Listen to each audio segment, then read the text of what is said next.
Eating disorders are rarely discussed openly. They are a silent killer. It was an eating disorder that tragically stole Debra Schlesinger's daughter and only child way too early in life. Yet somehow, Debra possesses the strength to face her tragedy day after day through her valiant volunteer efforts. I want to give back, and I also want to help other family members so they don't have to go through the devastation that I went through when I lost my daughter.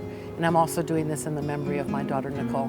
Nicole's story is not unlike those that have lost the battle with an eating disorder. They wander between being consumed by the disease and fighting to recover. The relapses are devastating to all involved until one day, the body just gives out.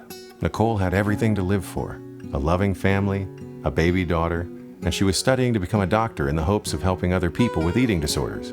But the other Nicole, the voice of anorexia, was just too powerful. Debra has poured her strength into volunteering with Eating Disorder Resource Center for the last 7 years.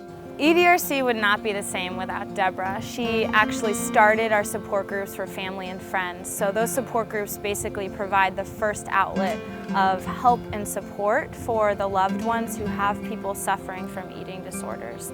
So she lets them know that they're not alone and that there are resources available for recovery. Since I run the family support group, I have noticed a huge change from when they first walk in the door for the first meeting and get the resources and get some information and get the support that they need.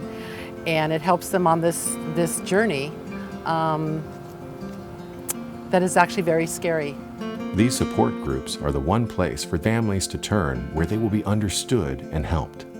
Debra offers her assistance in a multitude of ways beyond the support groups. And she also started the Mothers Against Eating Disorders, which is a Facebook group for mothers who have struggled with eating disorders. She also responds to calls and emails for help, so she'll go out of her way to meet with mothers and fathers of kids who are struggling with eating disorders. And she also represents us at conferences and presentations. Debra shares her story at local schools and community organizations. In addition, she volunteers with 2 national eating disorder nonprofits.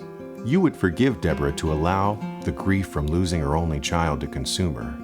Yet she uses that experience to prevent others from encountering the same suffering. Debra Schlesinger is keeping countless victims of this disease alive and offering hope to others for a path to recovery.